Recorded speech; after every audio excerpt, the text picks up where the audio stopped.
Welcome to the Revelation, Book 2, the Magical Mystery Tour. Once again, today we're going to explore and unveil the mysteries of the Divine Feminine and the Grand Goddess. Let's start with some history. We want to illustrate what happened to the Divine Feminine for the last 2,000 years.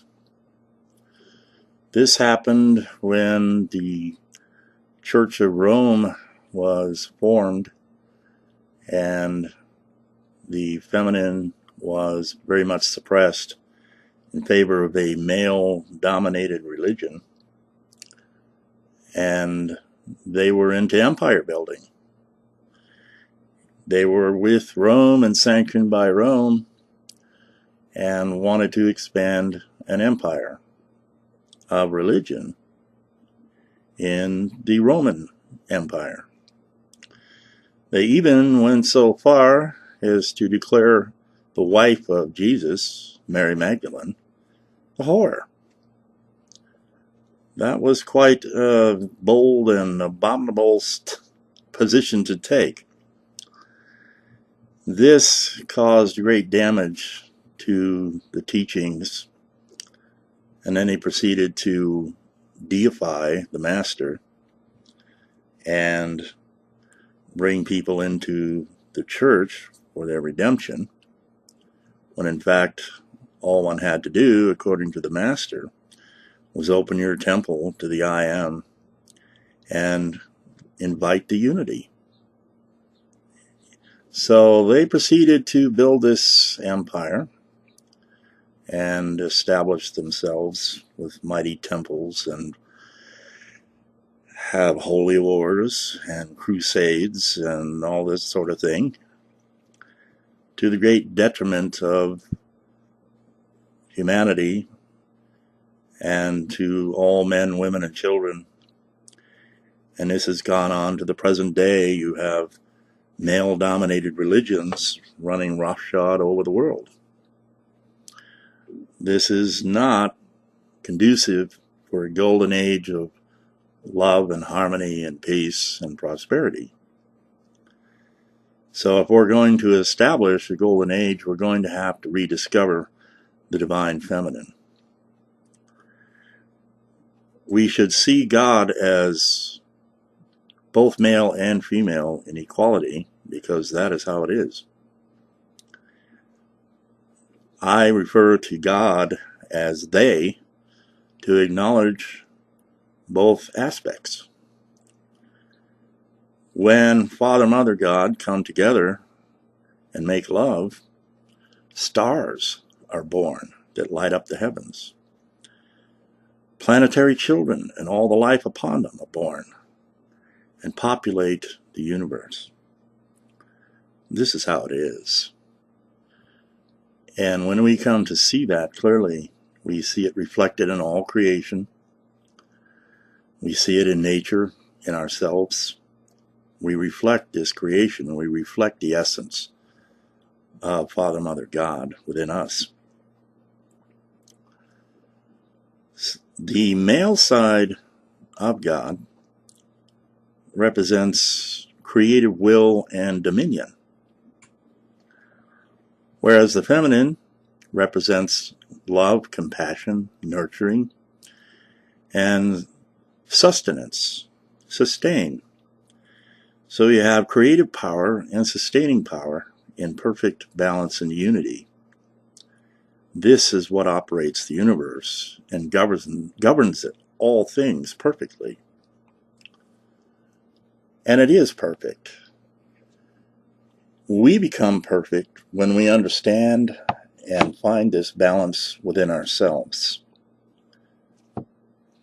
This is the challenge we are faced with. I have a couple of examples I like to give of this balance in an actor or in an actress. The actor I'm referring to is Steven Seagal. Very powerful warrior of a man. He portrays a very great love and compassion with his family in his films, however. His wife, his children. He's very soft-spoken, very loving, very tender, until someone wants to make war with him, and he will dispense with them quite handily, and then go back to being loving and soft-spoken. So here's a man in a beautiful balance of the male and female energy. And he is a whole man because of it. And on the feminine side, I like to illustrate Jennifer Lopez in the film Enough. She is a beautiful, loving wife and mother, and very feminine, very, very lovely. And in this film, she discovers her husband to be a predatory beast who likes to beat his women. So she flees for the life of herself and her child, and finally has to confront this man because he will not cease stalking her. Finds the Amazon within herself, develops that warrior, and confronts him in hand-to-hand combat in the end, and ends up beating him to death to save her life and the life of her child. And then we see her reunited with her daughter, and as a loving, beautiful mother, going off with her gentleman friend to have a beautiful life together. Once again, a beautiful balance of male and female energy working together within these people. And she portrays the wholeness of womanhood. This is what we must seek in ourselves. We must cultivate this balance with the I am. And in our stillness, it will help us see the insights and embrace this balance within ourselves. If we're going to affect a golden age society on this planet, we're going to have to find the grand goddess and divine feminine and bring it into balance. If we're going to make love, not war, to give peace a chance, we're absolutely going to have to come into this harmony. And we must, if we want to rise out of the peril we were in. With the imbalance of male energy, we've had this empire building and an attitude of abuse to our planetary goddess, and disrespected her, and feel like we have some kind of dominion right to treat her however we wish. Well, if you're going to bitch slap a planetary goddess, you better understand that she's a lot bigger than you are, and is not going to take this lying down forever. She's a very patient mother. However, if it reaches a point of abuse where all life is threatened, as it is now, she can slap back very handily and very hard. She can turn your cities to rubble in an instant, or wash them away with a single wave. We should always keep this in mind. But if we find the divine feminine within and bring her into balance, bring that essence of God into balance, we will see how to love, how to cherish, how to be good stewards. And we will finally heal our relationships with each other.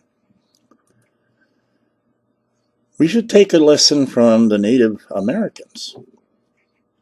They pointed out this peril that you toy with in your disrespect.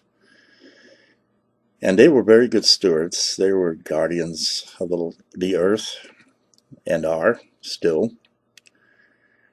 And present that and demonstrate that with their societies, and highly recommend that everyone follow suit if they know what's good for them and their world. You have to respect the garden. You have to care for it properly, or it may engage in composting you in the end. I perceive that we have enough love to turn this around, and it's in motion right now. And we are headed in the right direction. So many of us are, and we are gaining ground. So things look very good from where I sit. In the future drifter world, in my prophecy, you see the perfection of this balance in the men and women there and in the garden that they have co-created. It is so beautiful and so harmonious. It's beyond spectacular. This is what we can create together as a planetary humanity. We can make this a living reality. But again, we must engage our stillness, make friends and communion with the male and female aspects of God, bring them into androgenic balance in our energies, and develop a healthy respect for all life, and allow love to rule our hearts. And then we will live the golden rule with each other and with all of life as a natural effect. This has always been the challenge. It hasn't changed down through time. However, the imperative now is we are entering a new galactic year, another 25,920 year cycle, and a new dispensation is coming with it. And we must come into balance. We must come into balance with the male and female and the divine feminine, and bring her back into the fold and into our hearts if we're going to be whole and healthy men and women and proper mature stewards of our garden. And in doing so here, we will be welcome throughout the stars as a shining example of this balance and of this civilization. And know a freedom we have never known, a multidimensional, infinite freedom where nothing is denied, where all things are possible, where love is our way of life. So until tomorrow, I wish you all a wondrous meditation upon this subject and great success in embracing this truth. And let us rise together as a planetary humanity into the golden new dawn. Namaste.